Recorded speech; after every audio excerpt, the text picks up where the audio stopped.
Hello everybody and welcome back to my Revisiting the Wizarding World series. This is a series where we go back, rewatch, and review every single Harry Potter movie, including the Fantastic Beasts movies, which a third one was just announced with the official title, Secret of Dumbledore, which is super exciting, but that's not going to be on this list. But at the very end, we're going to be ranking them from worst to best, so make sure you hit subscribe down below, ring the bell notification so you don't miss out on that. But in today's video, we're talking about the fourth installment of the Harry Potter franchise and my personal favorite book, Harry Potter and the Goblet of Fire.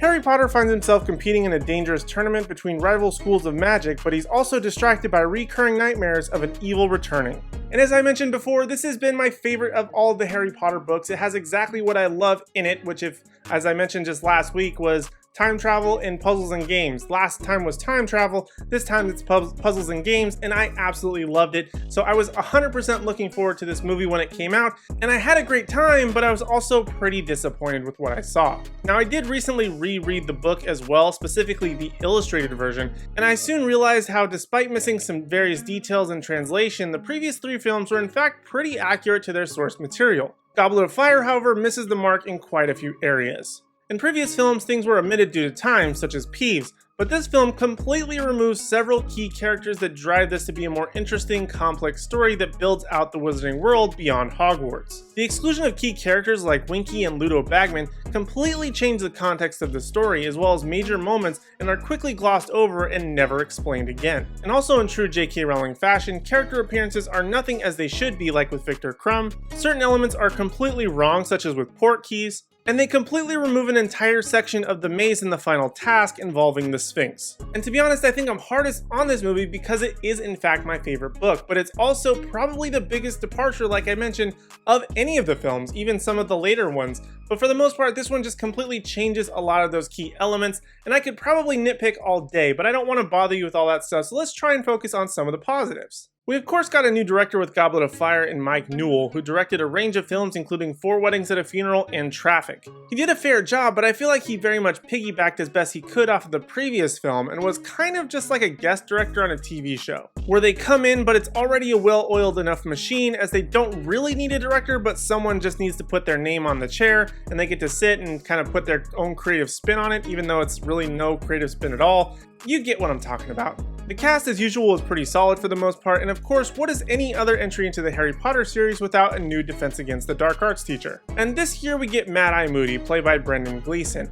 I think he did a great job as Mad-Eye and is easily one of the best Defense Against the Dark Arts teachers in the entire series, though I should probably exclude him from the list considering he wasn't actually teaching, but in case you haven't seen it or read the book, I won't spoil anything here for you. We also get some additions in the fellow champions like Victor Crumb, Fleur Delacour, and Cedric Diggory, and they all do pretty well, but for me, none of them really embodied the characters. And if I had it my way, I would have recast Robert Pattinson as more of the moody, emo Crumb like he's supposed to be in the books, and Henry Cavill should have been more of the Diggory character.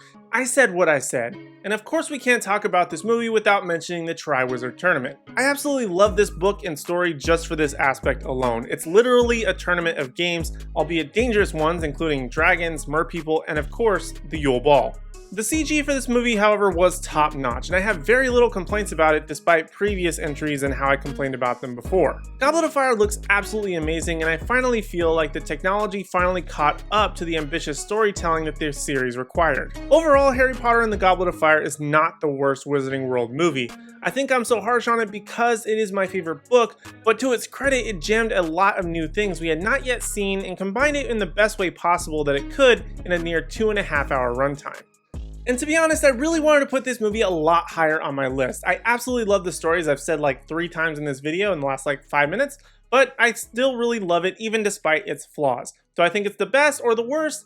For that, you're going to have to find out in my last video. We're going to be doing the ranking of the Wizarding World, including the Fantastic Beasts movies, so make sure you go ahead down below, hit like, subscribe, and ring the bell notification so you don't miss out on any of that. And for even more nerdy videos from me, especially for superheroes and Disney stuff, head over to the Animated Apparel Company YouTube channel where I have all sorts of videos all the time, including live streams and watch parties of Marvel's What If, Titans, and all sorts of other fun stuff. So head over there, give them a subscribe, like the videos over there, and I would greatly appreciate it. But other than that, that's all I have for now. Thank you guys so much for watching. I do appreciate it, and I hope to see you in the next video.